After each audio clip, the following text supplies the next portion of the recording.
Mateus 26. Tendo Jesus acabado todos estes ensinamentos, disse a seus discípulos: Sabeis que daqui a 2 dias celebrar-se-á a Páscoa, e o Filho do Homem será entregue para ser crucificado.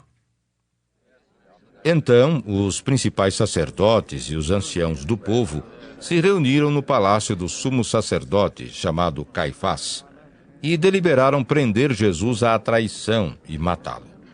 Mas diziam: Não durante a festa, para que não haja tumulto entre o povo.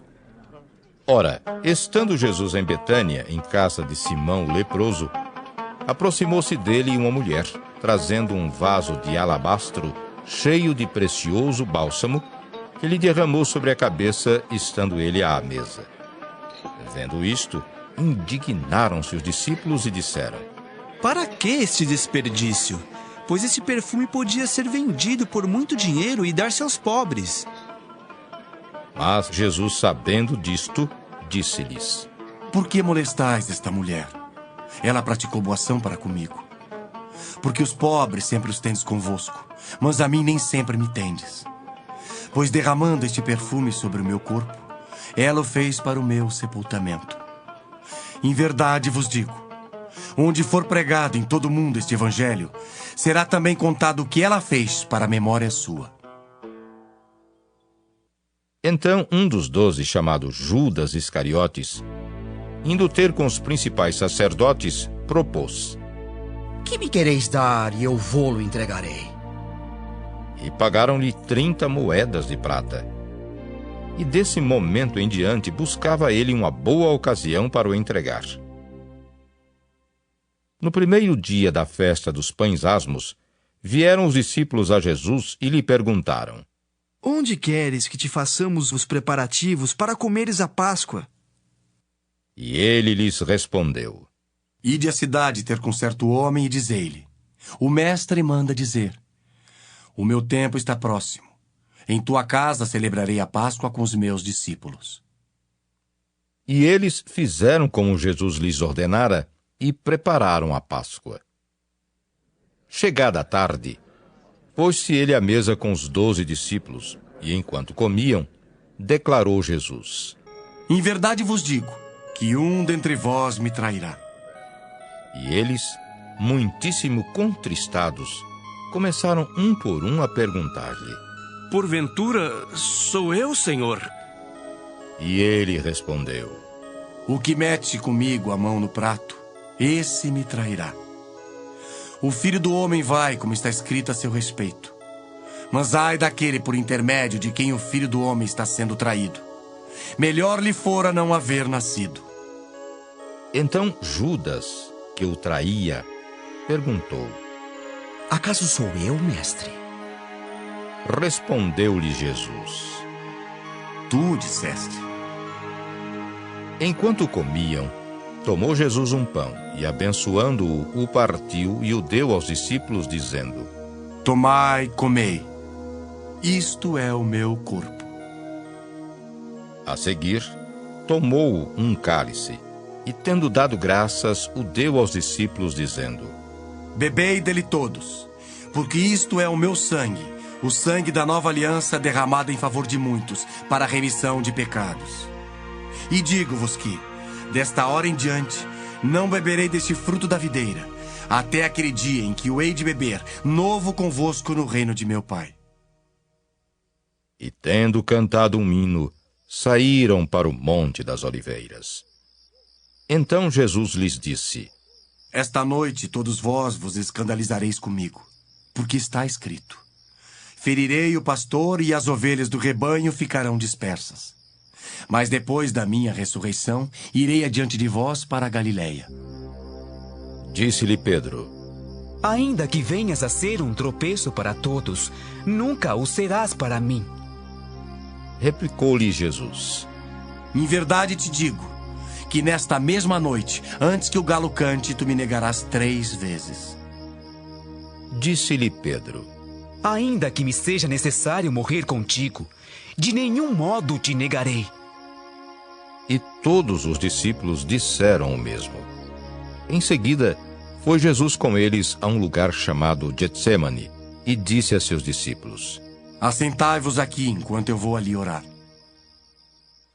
E levando consigo a Pedro e aos 2 filhos de Zebedeu, começou a entristecer-se e a angustiar-se. Então lhes disse: A minha alma está profundamente triste até a morte. Ficai aqui e vigiai comigo. Adiantando-se um pouco, prostrou-se sobre o seu rosto, orando e dizendo: Meu Pai, se possível, passe de mim este cálice. Todavia, não seja como eu quero, e sim como tu queres. E voltando para os discípulos, achou-os dormindo e disse a Pedro: Então, nem uma hora pudeste vós vigiar comigo? Vigiai e orai para que não entreis em tentação. O espírito, na verdade, está pronto, mas a carne é fraca. Tornando a retirar-se, orou de novo, dizendo: Ah, meu Pai, se não é possível passar de mim este cálice sem que eu beba, faça-se a tua vontade. E voltando, achou-os outra vez dormindo, porque os seus olhos estavam pesados. Deixando-os novamente, foi orar pela 3ª vez, repetindo as mesmas palavras.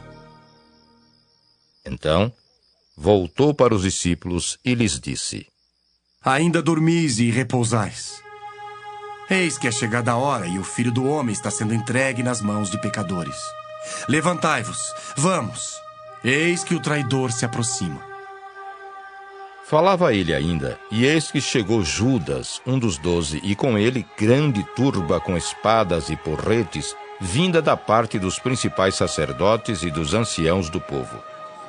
Ora, o traidor lhes tinha dado este sinal: Aquele a quem eu beijar é esse, prendei-o. E logo aproximando-se de Jesus, lhe disse: Salve, mestre. E o beijou. Jesus, porém, lhe disse: Amigo, para que vieste? Nisto, aproximando-se eles, deitaram as mãos em Jesus e o prenderam. E eis que um dos que estavam com Jesus, estendendo a mão, sacou-o da espada, e golpeando o servo do sumo sacerdote, cortou-lhe a orelha. Então Jesus lhe disse: Embainha a tua espada, pois todos os que lançam mão da espada, a espada perecerão. Acaso pensas que não posso rogar a meu Pai, e ele me mandaria nesse momento mais de 12 legiões de anjos? Como, pois, se cumpririam as escrituras segundo as quais assim deve suceder? Naquele momento, disse Jesus às multidões: Saístes com espadas e porretes para prender-me como um salteador? Todos os dias no templo eu me assentava convosco ensinando e não me prendestes. Tudo isto, porém, aconteceu para que se cumprissem as escrituras dos profetas.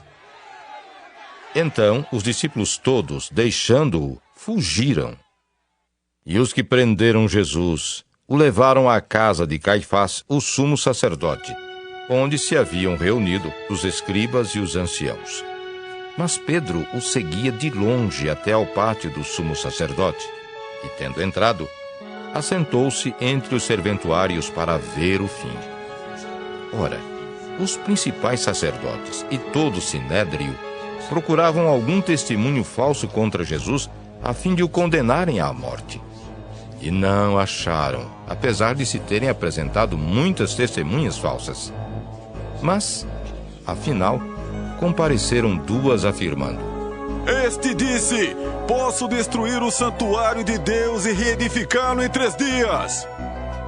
E levantando-se o sumo sacerdote, perguntou a Jesus: Nada respondes ao que estes depõem contra ti? Jesus, porém, guardou silêncio. E o sumo sacerdote lhe disse: Eu te conjuro pelo Deus vivo, que nos diga se tu és o Cristo, o Filho de Deus.